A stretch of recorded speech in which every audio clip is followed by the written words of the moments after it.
ప్రభునందు ప్రియమైన దైవ ప్రజలారా, మీ అందరికీ ప్రభు పేరట శుభాలు కలుగును గాక. ఐక్యత ఐక్యత ఐక్యత, యునైటెడ్.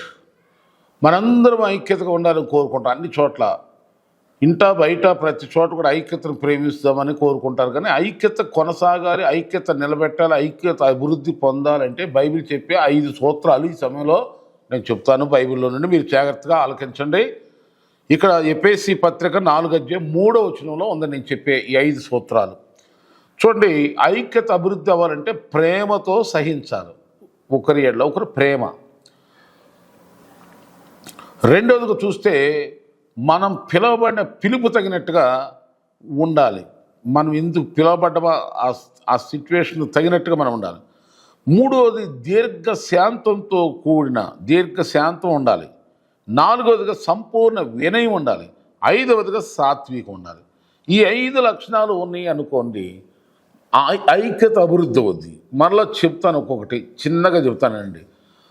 ఎవరైనా తప్పులు చేస్తారు. మనిషి అన్నాక ప్రతి ఒక్కరు కూడా మాట ద్వారానో క్రియల ద్వారానో ఏదో ఒక మిస్టేక్ చేస్తారు, పొరపాటు చేస్తారు. ఈ ఐక్యత మనం కలిగి ఉండాలి కనుక మనం ఏం చేయాలి? ప్రేమతో సహించాలి. నష్టపరిచారు, కష్టపెట్టారు, బాధ పెట్టారు, దుఃఖ పెట్టారు. ఐక్యత కావాలి కనుక, ఐక్యత అభివృద్ధి అవ్వాలంటే తృణీకరించాలని క్షణం పట్టదు. కానీ ప్రేమతో సహించాలి, ప్రేమ సహించాలి. కుటుంబ జీవితానికైనా, స్నేహ జీవితానికైనా, ఎక్కడైనా సరే ఈ మాటలు వర్తిస్తాయి. జాగ్రత్తగా ఆలకించండి. రెండవదిగా చూస్తే మనం పిలువబడే పిలుపు అంటే, ఉదాహరణకి ఇప్పుడు భార్య ఉంది, స్త్రీకి సహనం ఎక్కువ కనుక స్త్రీకి అందుకు చెబుతుంది. పిలువబడిన పిలుపు అంటే ఆమె ఒక ఇంటికి పిలువబడింది, ఒక ఇంటికి తేబడింది, భార్యగా వచ్చింది. ఇప్పుడు భార్యగా తన ఇంటి బాధ్యతలన్నీ కూడా మేపడ్డాయి. ఇప్పుడు ఏం చేయాలంటే ఆమెకి ఏ ఉన్నా, ఎటువంటి ఎలాంటి భారాలున్నా, బాధలున్నా, కష్టాలున్నా, శ్రమలున్నా తాను ఒకటి గుర్తు చేసుకుంటుంది. నేను పెళ్ళైంది, నేను భార్యని, ఇంటికి భార్యగా వచ్చి కనుక ఇదంతా నా మీద ఉందని చెప్పి, అంటే నేను భార్య అనే ఆ మాట గుర్తొచ్చి అన్నీ భరించేస్తుంది. అలాగే ఒక ఆర్మీ సైన్యంలోకి వెళ్ళినప్పుడు ఎంతో భయంకరమైన తరబిదిస్తారు. అతను ఆ బాధ భరించలేక పారిపోవచ్చు, కానీ పారిపోడు. నేను ఒక ఆర్మీకి పిలువబడ్డాను, నేను ఒక సైనికుడిగా ఉన్నాను, నేను ఒక పోలీస్ పిలువబడ్డాను, లేక నేను ఒక క్రికెట్ ఆడటానికి, స్పోర్ట్స్ ఆడటానికి నేను పిలువబడ్డాను, తీర్మానించుకున్నాను కనుక ఇవి నాకు ఎన్న తగిన కావు, ఈ కష్టం అని ఏం చేస్తారు? ఆ పిలుపు, ఆ టైటిల్ ఏం చేస్తాయంటే అన్ని భారాలు బాధ్యతలు భరించేలాగా చేస్తాయి. అది. ఇక మూడోది దీర్ఘశాంతం. శాంతం వేరు, దీర్ఘశాంతం వేరు. దీర్ఘశాంతంగా ఐక్యత అభివృద్ధి అవ్వాలంటే తప్పకుండా పాటించాలి. సంపూర్ణమైన వినయం. ఏదో వినయంగా ఉన్న నటించకూడదు, సంపూర్ణంగా వినయం. అప్పుడే ఐక్యత అభివృద్ధి అవుతుంది. సాత్వికం కలిగి ఉండాలి, సాత్వికంతో ఉండాలి.